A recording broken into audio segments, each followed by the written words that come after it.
because they've seen the images we all have seen of babies being starved to bone. Every day that our government continues to withhold funding from UNRWA, they are actively participating in these crimes against humanity. Every day that our government continues to again fund this genocide, they're enabling more death and destruction. We must continue to push for a complete arms embargo of all weapons to the Israeli government. 7 out of 10 Democrats support an arms embargo.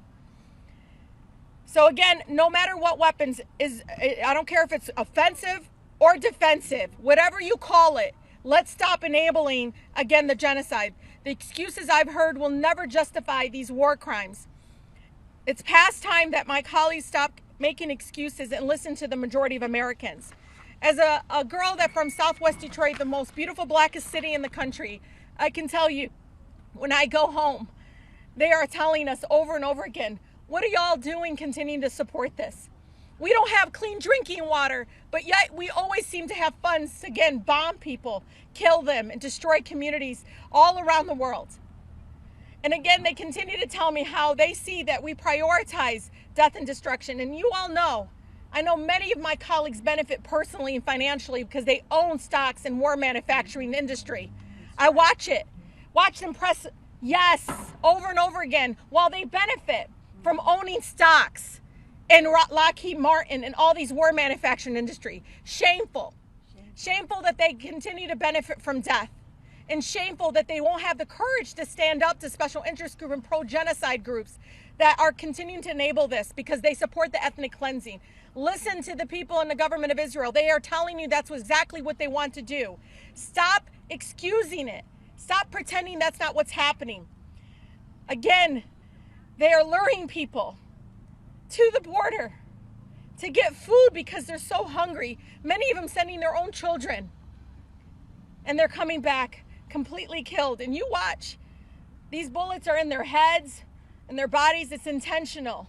And so again, I tell you, as the only Palestinian American serving in Congress, wake up, because the American people are telling you over and over again, we're not in support of this. So maybe for once, would you listen to your constituency? Poll them like you poll everything else.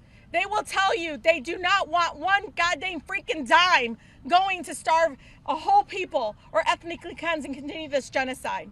With that, I want to introduce Mossab. I'm so sorry. You're going to kill me.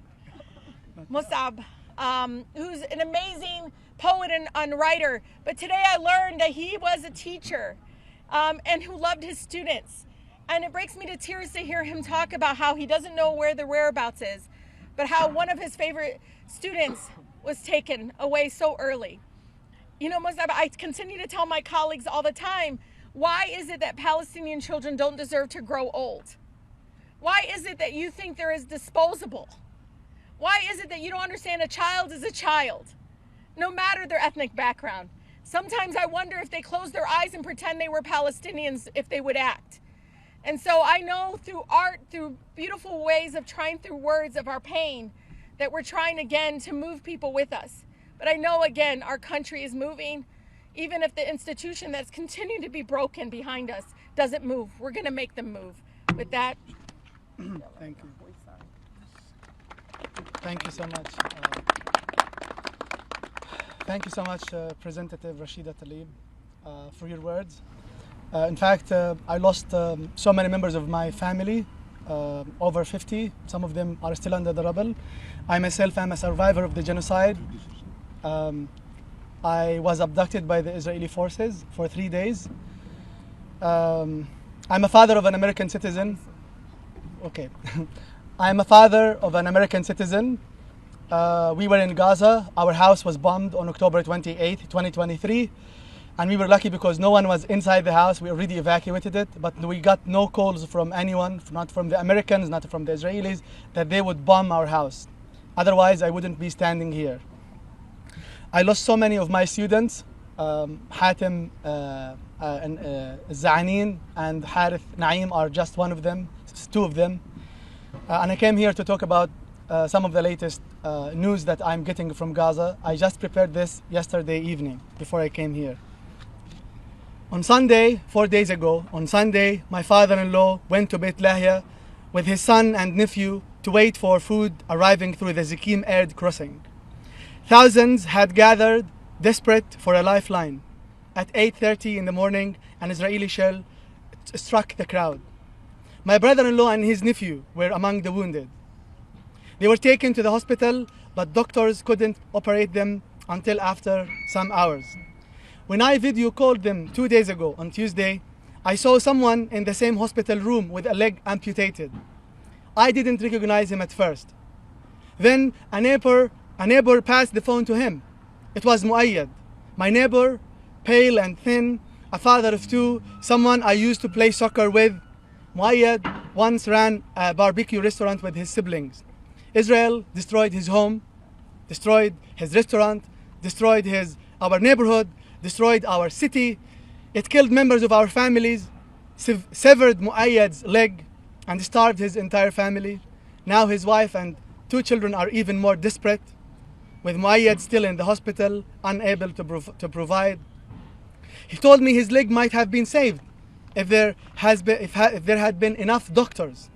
But the casualties were overwhelming. Too many, too urgent. That same morning, my second cousin, Ali Abu Toha, was shot in the abdomen while waiting for aid trucks.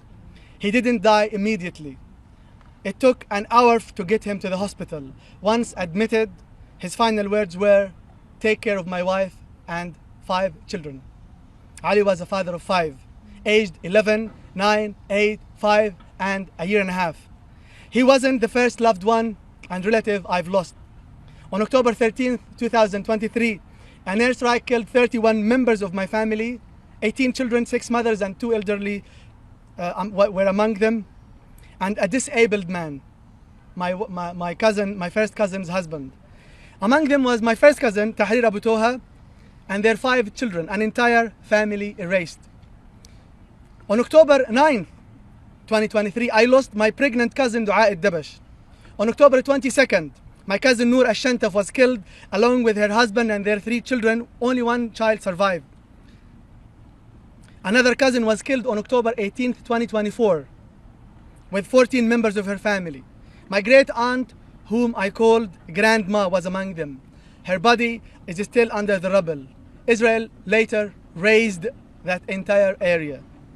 On January 17th, 2024, after more parents were killed returning home with bread, I wrote this poem. He left his house to buy some bread for his kids. News of his death made it home, but not the bread. No bread, death sits to eat whoever remains of the kids. No need for a table, no need for bread. In recent weeks, my parents have left home for a pack of flour, and many parents have left home for bread, but never returned. Some came back wounded or traumatized. Starvation isn't just about lack of food. It's about denying essential supplies, formula, diapers, medicine, equipment, fuel. Babies don't need flour, by the way. They need care. They need Israel to stop bombing hospital wards and family tents. They need the US to stop sending more weapons, to stop vetoing UN resolutions calling for a ceasefire and release of hostages on both sides. They need the media to stop dehumanizing us. They need no one to defend their killers. Shame on those who do. While human rights groups, UN officials, and genocide scholars have already warned that Israel's actions may amount to genocide. What people in Gaza and all of Palestine need is an end to occupation and justice and accountability for all who enabled this, governments and media alike. It is shameful that I'm saying this 22 months into Israel's genocidal campaign, after Gaza has been flattened, after thousands have died, while the West Bank is also under attack. Just yesterday, the Israeli Knesset passed a non-binding resolution to support the annexation of the West Bank.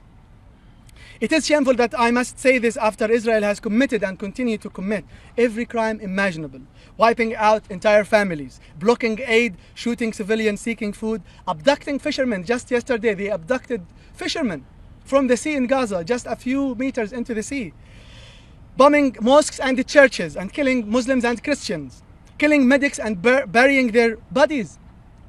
They killed the medics and buried their bodies in Rafah, killing journalists and aid workers, committing crimes against humanity and justifying these war crimes. As a refugee, one of the most painful losses was the destruction of the Jabalia refugee camp, where my mother was born. The world has not only allowed a live stream genocide, but it has allowed generations of Palestinians to remain refugees. Now, 2 of Gaza's 8 refugee camps, Jabalia and Rafah, have been destroyed. It is shameful that I'm still saying this after 22 months of the genocide. It is shameful that the world has been watching this for 77 years. Thank you.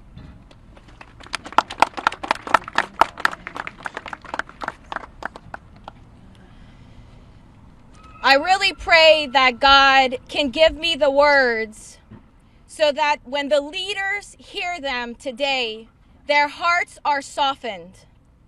Because for 22 months, I have been screaming as a conservative Christian to my Republican leaders to stop funding a genocide. But what I am witnessing this week, the forced starvation of babies. They are not allowing baby formula to reach babies.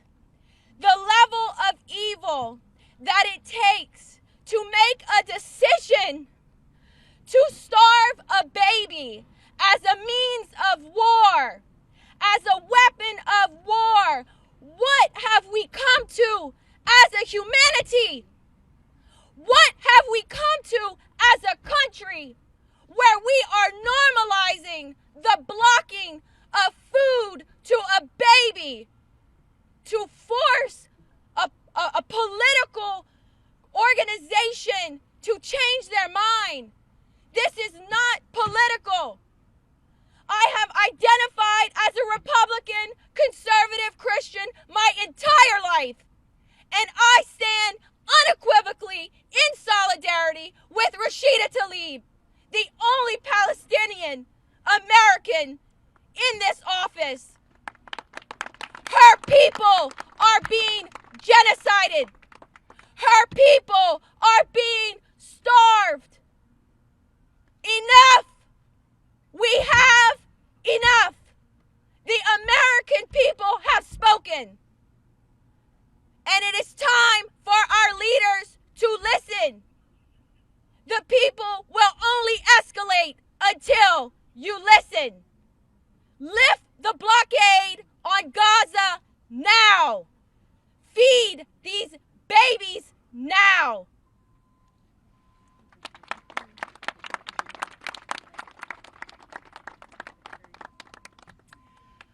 My name is Stacy Gilbert. I've worked in humanitarian assistance for almost 30 years until I resigned from the State Department last year in protest of a State Department report to Congress that said Israel was not blocking aid. I had worked on that report and I knew that was not the truth. But I want to give you a little bit of context here with all the things that you're hearing from my perspective as a humanitarian. I have never, in my 30 years working in this field, seen a situation where there has to be a category to enumerate the number of people regularly killed on their way to get humanitarian assistance. That has never happened. Also, when people talk about children starving, when you see these heartbreaking pictures, think about it. In your own family, if you're out camping, if you're on a trip, if there's not enough food, who eats first? It's not the adults, it's the children. If the children are starving, it's because there is no food left. I also want to say famine is not a foregone conclusion in a conflict. It only happens in modern times when aid is deliberately blocked. Think about that. I am calling on Trump to make a break with this policy that started under Joe Biden, this disastrous policy of unconditional military support for Israel. Make a break with that, with Biden's disastrous policy. I'm calling on my former colleagues at the State Department, DOD, the intelligence community, the National Security Council, to uphold your oath not only to the Constitution, but an unspoken oath to truth. and make sure you are not denying the reports that are coming in from the ground, that you put those in your reporting all the time. Regardless of who may delete it later, put it in. Make sure it is there.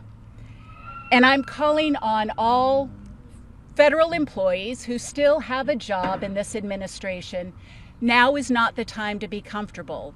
Now is not the time to fund your retirement account or your children's future college education.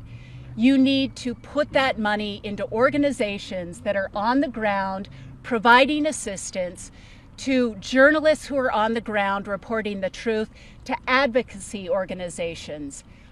Now is not the time to be comfortable or complicit or complacent. My mantra through all of this has been, evil wins when good people do nothing. I am calling on every single person to do something every single day to stop this. The tide is turning, I believe that, but it's not turning fast enough for the people who are dead and dying in Gaza. Thank you.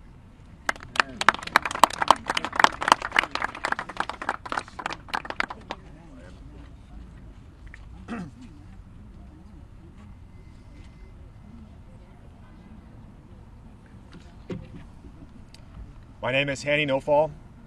I was a submarine officer for over 10 years, and I resigned in November 2023 during the Biden administration when I recognized very early on that this was in fact a genocide, and the United States government was fully and unequivocally backing that genocide. I'm only coming out now because I had to wait until the expiration of my active duty service to be able to speak out, but I'm coming out now to say that I do not support what the U.S. government has been promoting in Gaza for the last 22 months. 250 years ago, at the dawn of this nation, George Washington gave us a warning. In his farewell address, he cautioned us against the insidious wiles of foreign influence and pleaded with future generations to preserve the independence of our political institutions from entangling alliances and passionate attachments abroad. He did not do this out of isolationism or fear, but out of the deep understanding that the strength of the Republic lies not in its might, but in its moral clarity. Not in who it can dominate, but in who it can resist. I speak to you today as someone who wore the uniform of this country for over a decade, who stood the watch aboard a nuclear submarine as an officer, entrusted with one of the most powerful arsenals on Earth. I swore an oath to support and defend the Constitution of the United States against all enemies, foreign and domestic.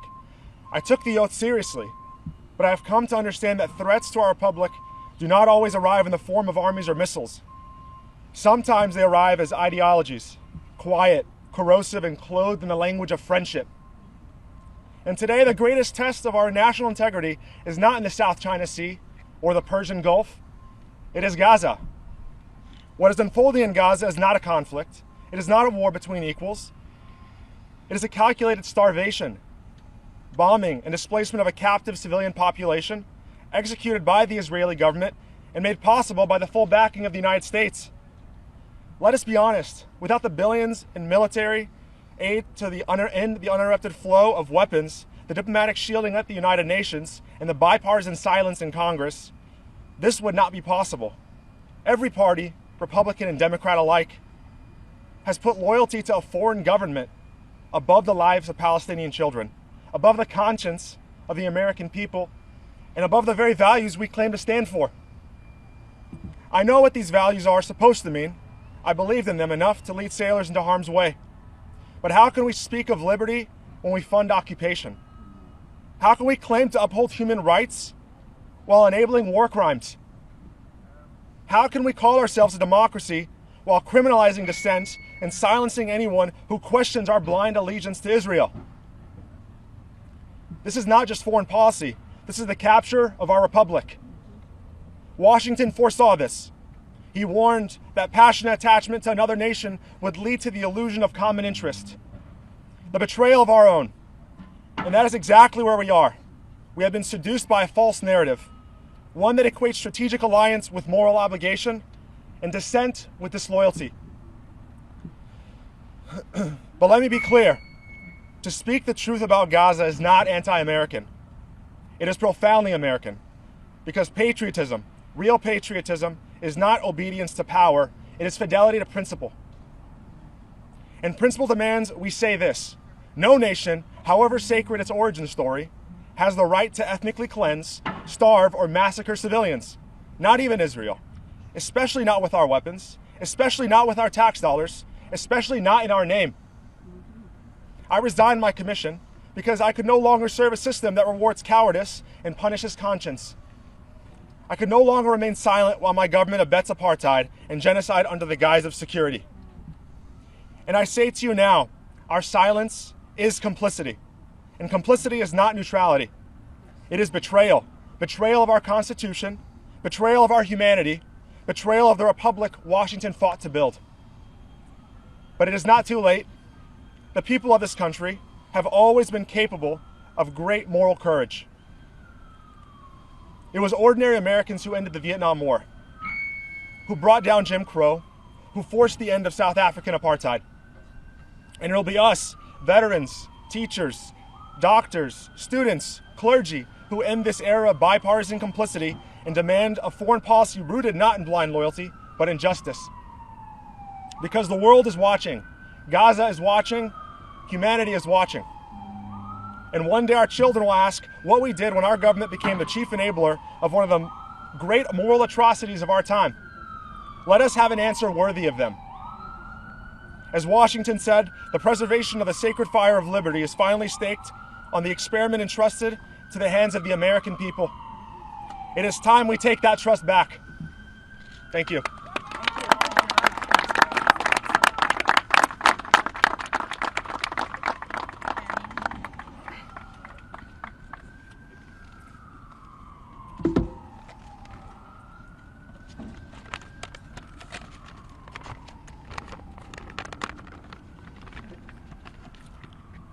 My name is Caleb Dix. I'm a proud American and a 5-year veteran of the United States Marine Corps.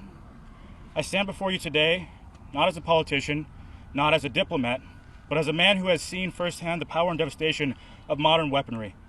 I know what these tools of war can do. I know how precise they can be and how deadly they become when they're used with no restraint and no conscience. And what we are witnessing in Gaza is not war, it's a systematic annihilation. Let me be absolutely clear. The state of Israel is conducting not a just war. It is waging a campaign of brutality and cowardly, vengeful war against civilians. We've seen the targeting of journalists, doctors, paramedics, aid workers. Tens of thousands of children have been killed, entire families erased, hospitals flattened, and now even starvation used as a weapon. This is not self-defense. This is genocide. And while Israel may be pulling the trigger, America is loading the gun. With every bomb we fund, every weapon we ship, every veto we cast at the UN, we stain our hands with the blood of the innocent. But I'm not just speaking as a Marine or an American. I'm speaking as someone who has walked the streets of Palestine. I've looked into the eyes of the Palestinian people. I've sat with their families, shared meals, laughed with their children, heard their stories. And I can tell you with certainty, these are some of the kindest, most resilient, most dignified people I have ever met. They do not need our pity, they need our solidarity. I do not stand here as a savior, I stand here as a brother, standing shoulder to shoulder with the Palestinian people in their fight for freedom, dignity, and liberation. To the American people, you have more power than you think. It is your tax dollars, your silence, your votes that make this violence possible. But it can also be your courage, your voices, your resilience that brings it to an end. Do not let the language of defense fool you. Do not let the words of propaganda blind you. Human life is human life. And the Palestinian lives are not dispensable. If you believe in liberty, if you believe in justice, if you believe in the values this nation claims to uphold, then now is the time to speak, to stand, and to act. Gaza is burning, the West Bank is bleeding, and history is watching. May we choose to be remembered not for our silence, but for our moral clarity, and our refusal to be complicit in the face of evil. Thank you. Free Palestine, and God bless you all.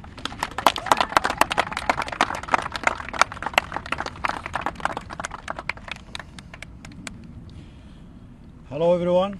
Assalamu alaikum. Peace be upon you. the peace that the children in Gaza do not have. My name is Dr. Nidal Jabour. I'm a Palestinian American internal medicine doctor from Michigan.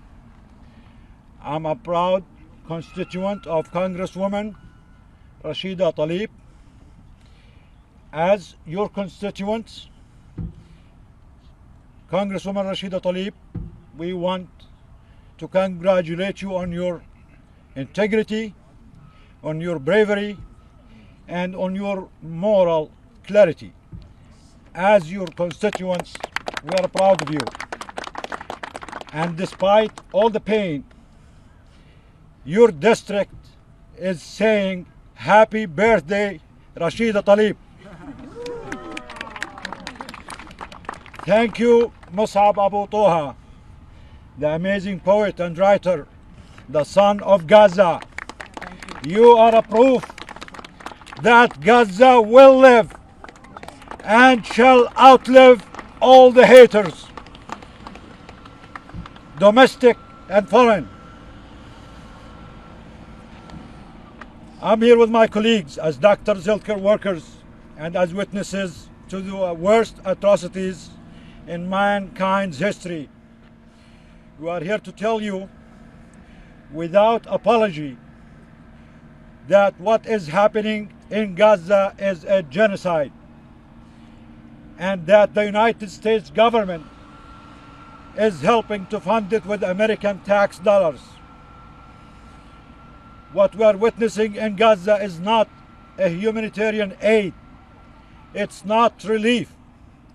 It is a United States funded slaughterhouse. Children are being starved and shot at for trying to get bread. Churches and mosques are bombed. Families are burned alive. No one is spared.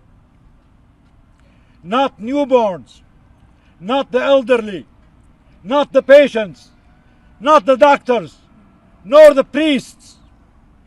This is not war. This is an extermination campaign funded, aided, abetted by the United States of America. The so-called Gaza humanitarian aid is not a lifeline. It is a death trap. Children take off their sandals so they can run faster, to dodge the bullets while they are searching for bread. This is not a humanitarian operation. This is a death distribution network funded by the United States and run by the Israeli military and American mercenaries. From the concentration camps of the Holocaust to the killing fields in Cambodia to the concentration zones Israel is building across Gaza, and now to the American-backed death distribution centers, the crime is the same. The genocide is the same. It should have ended 2 years ago, when the signs were clear, when the warnings were loud. And we know this. President Reagan stopped Israel in 1982 with one single phone call. And we know that President Trump can stop it with one single phone call now, unless if he is as weak as Biden was. If you don't stop it today, then you are as sleepy as Joe was. It's your call. And yet our Congress voted on July 18th to send more of our tax dollars to fund more weapons. $500 million more of American tax dollars went to Israel, on top of the $3.8 billion that they get for bombs to slaughter children, to mass starve children. President Trump, stop it today. No more negotiations. No more lies. No more giving Netanyahu and Israel time to starve and murder more babies and children. Don't let Netanyahu take you for a ride like he did with Biden. This is not who we are. The Americans are better than this. What we are supporting in Gaza does not make America great again. Shut down the killing zones, flood Gaza with aid, end the genocide. History will remember this point and this moment, what we did and what we failed to do. The world is watching, and history is keeping receipts.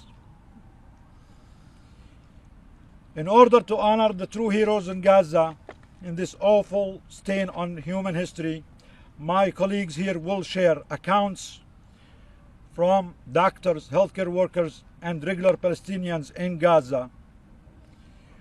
Some of them are still with us. Some of them have been murdered.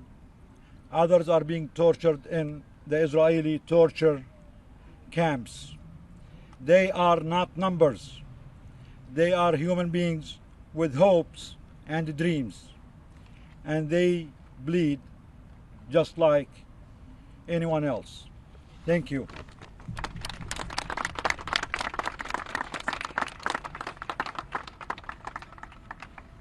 My name is Ashraf Abulaiz. I'm an anesthesiologist from Indiana, and today we are going to be sharing some of the quotes and testimonies from physicians and healthcare workers and regular people in Gaza.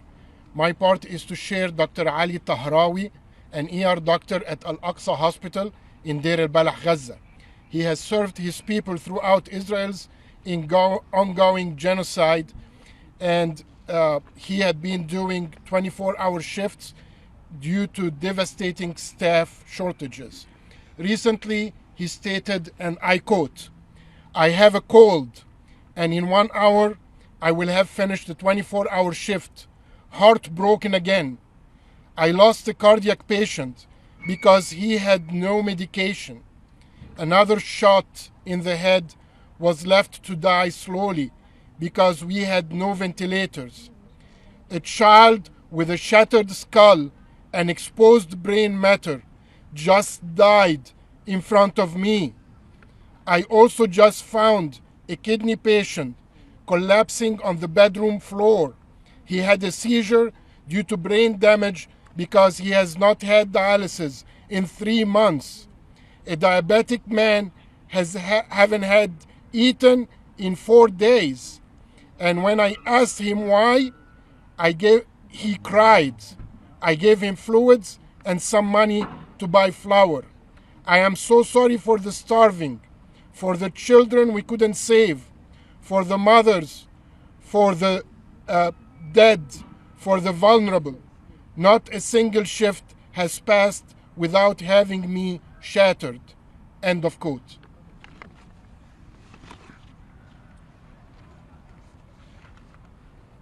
Hello, I'm Mary Beth. I'm a fourth-year medical student in Pennsylvania, also a veteran of the United States Army for nearly 2 decades. On Sunday, we hosted American nephrologist Dr. Imran on our weekly webinar for Doctors Against Genocide. The objective was to support the people in Gaza navigate malnutrition and refeeding syndrome.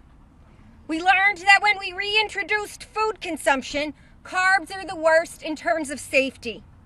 High phosphorus foods were encouraged, such as seafood, dairy products, legumes, nuts, seeds, bone broth, and canned foods. We were hit with the sobering reality when Iman Munia, a woman in Gaza, interrupted Dr. Imran to tell him that the foods he suggested when refeeding were unavailable in Gaza. I speak on behalf of all my colleagues when I say we collectively felt shame and guilt, even in our attempt to support. We fell short.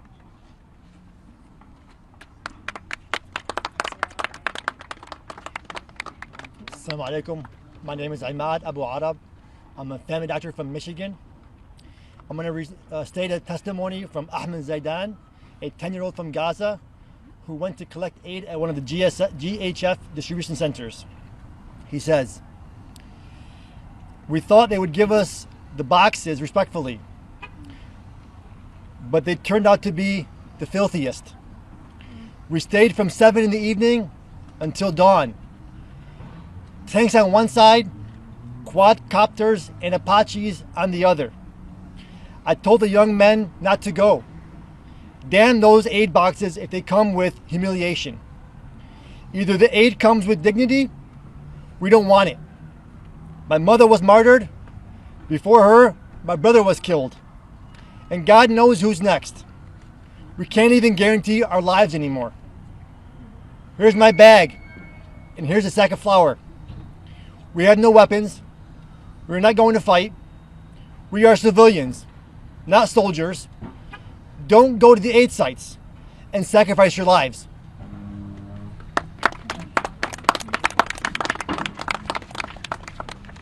Bismillahirrahmanirrahim. I'm Dr. Quratullah Sayyidan, physician from New York City. I'm going to share testimony of Dr. Khalid Al-Sir, renowned trauma surgeon from Nasir Medical Complex, Khan Yunus. While his telemedicine work was accepted to publish in Lancet, he was abducted. On 28th March, the soldiers called me and 2 other civilian prisoners, aged around 16 and 17 by name. Dr. Al-Sir recalled, "It was night. They tied us very tight at our wrists and ankles and put us in a military car. No one told us anything. We drove for around 2 hours into the hills. All the while they beat us, kicking us and humiliating us. They were laughing. I was trying to explain in English that the ties on my wrists were too tight, but they just said I was a doctor, so I would be okay. At around 4 a.m., I heard one say in Arabic, 'These 3 are to be hanged.' I thought it was the end," said the surgeon. "I was in pain. They had broken my ribs. Even when they said I was going to be hanged, I didn't care. I just wanted it to end," he said. Dr. Al-Sir was not released until late September, reuniting him with his parents, for whom he is the sole care provider.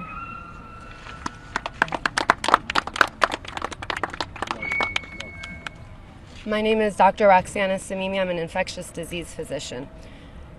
I will be sharing the account by a Gazan captive regarding Dr. Adnan al-Bursh.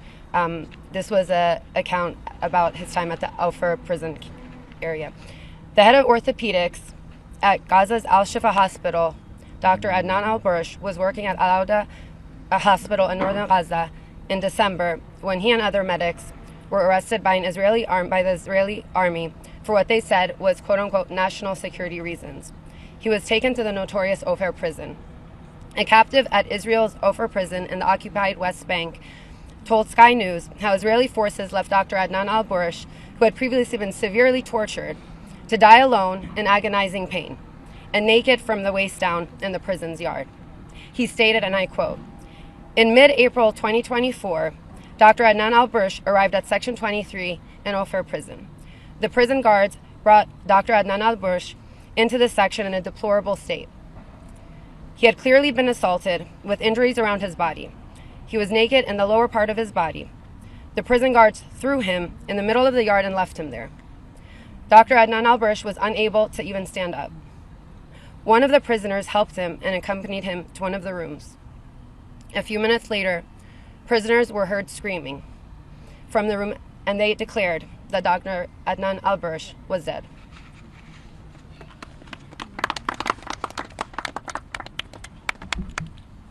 Hello and Assalamu alaikum. My name is Dr. Iman Husni. I'm a family doctor in the Northern Virginia area. My testimony is coming from Gid Qassam, Dr. Hussam Abu Safia's lawyer.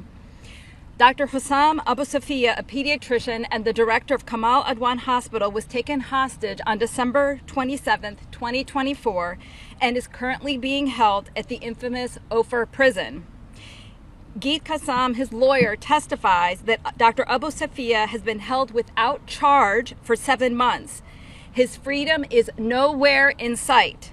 Cut off from the world and held in Israeli detention without charge, he has endured repeated beatings, prolonged solitary confinement, and medical neglect since his arrest in Gaza.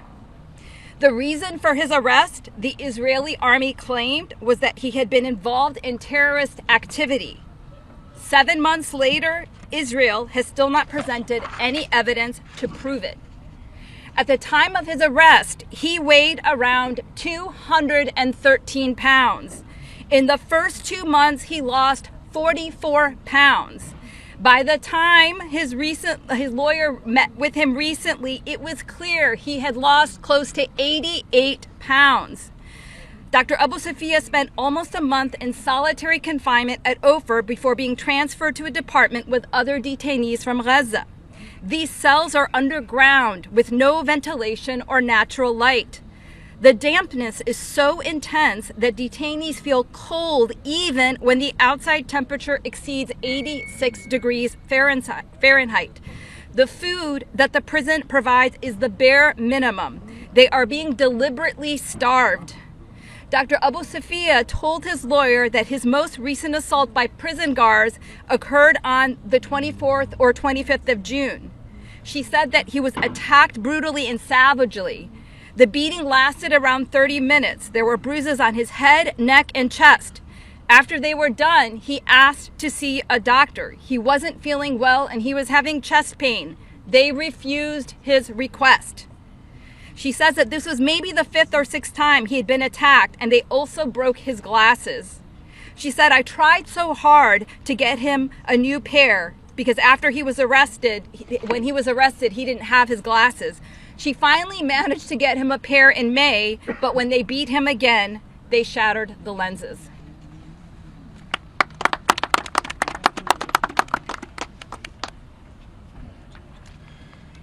Hello, my name is Sherrod Wertheimer. I'm a medical student at George Washington right here in DC.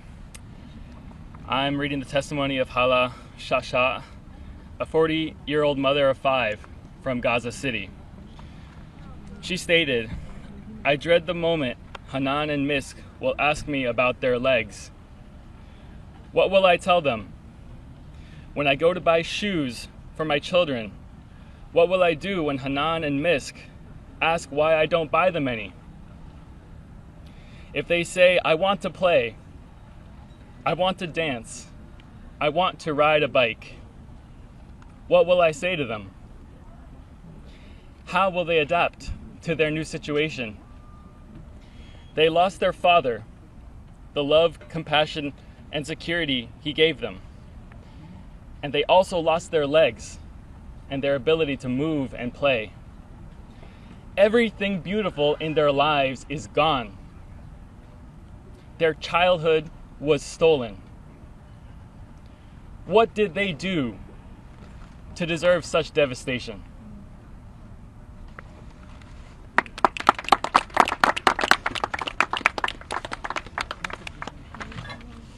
Hello, I'm Dr. Krista Joseph. I'm an internal medicine physician from Maryland. This is the testimony of Mervat Hijazi.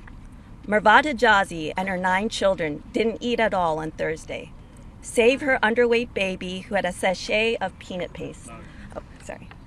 They had nothing to eat except for the peanut sachet for 11-month-old Lama, received from a clinic as a nutritional supplement because baby milk formula has all but disappeared. I don't have enough milk in my breasts to feed her because I hardly eat myself, said Hijazi, whose husband was killed early in the war as he cycled to get food from a charity kitchen. I'm so ashamed of myself for not being able to feed my children. Hijazi told Reuters from their tent pitched amid the rubble of Gaza City. I cry at night when my baby cries and her stomach aches from hunger. 6-year-old Zaha can't sleep because of Israel's bombardment. She wakes up terrified, shaking, and then remembers she didn't eat and is hungry. I put her back to sleep, promising her food in the morning. Of course, I lie.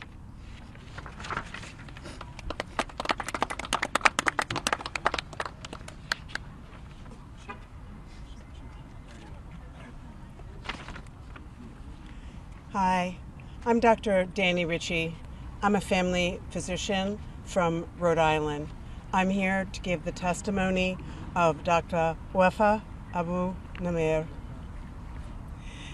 At Nasir Hospital in Khan Yunis, in the southern Gaza Strip, Dr. Wafa Abu Namir confirmed the dire situation, reporting that by June 30th, 2025, 9 children were still being treated for malnutrition-related complications at her facility alone. She described the scenes they have witnessed over the past 2 months as really unprecedented, with severe cases of nutritional edema or marasma, muscle wasting. She also said that some are additionally suffering from injuries due to explosions from which they have not recovered. Dr. Abu Namir described to Amnesty how the impact on children extends beyond the physical. One girl whose hair fell out almost completely as a result of nutritional edema kept asking me, "Doctor, will my hair grow back?"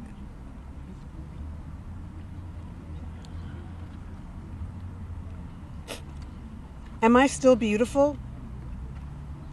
Abu Namir said, even if these children recover completely from the scars will always remain with them. Medically, we know that malnutrition amongst infants and children may have long-term cognitive development effects. But I don't think enough attention is being given to the mental health and psychological impact of starvation and war on children and parents. She also conveyed the exhaustion felt by medical staff. We as doctors are also exhausted. We are malnourished ourselves. Most of us are also displaced and live in tents, yet we do our best to offer medical care, provide nutrient supplements, and as much support as we can. We try to save lives. We try to relieve suffering. But there is very little we can do after discharge.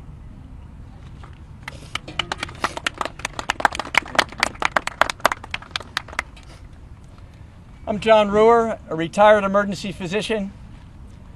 I've been on the front lines of conflict zones on 4 continents, and I have never seen anything like what is happening in Gaza. Missiles and bombs designed to fight modern armored armies are being dropped on helpless civilians penned in a cage. And if that's not enough, now we have the barbaric medieval siege tactic of starving a population to induce submission. Unbelievable.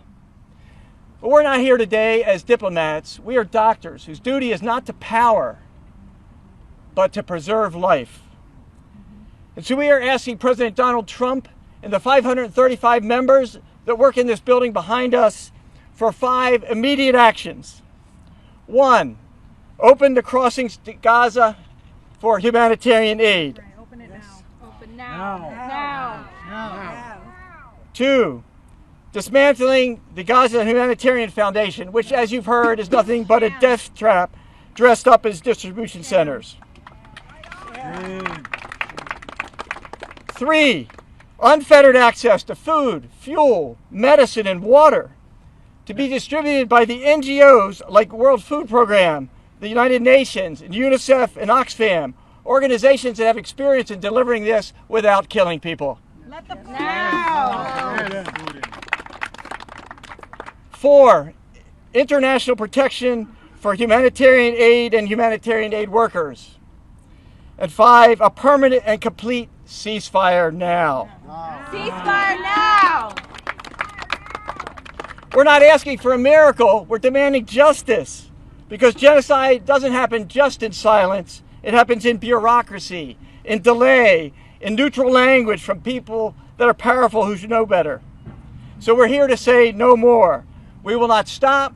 We will not be polite. We will not forget. Lift the siege. Feed the starving. Stop the killing now. Not another hour, not another child, not another bomb. Never again for anyone. For God's sake, people, reclaim our humanity. Thank you. Thank you. Thank you, everyone. Thank you, everyone, for coming. If any of the media would like to do a one-on-one interview with anyone here, please feel free to tap someone on the shoulder if you have any additional questions you'd like to ask. Thank you for coming. And the National Day of Action to end the starvation, people around the country have been asked to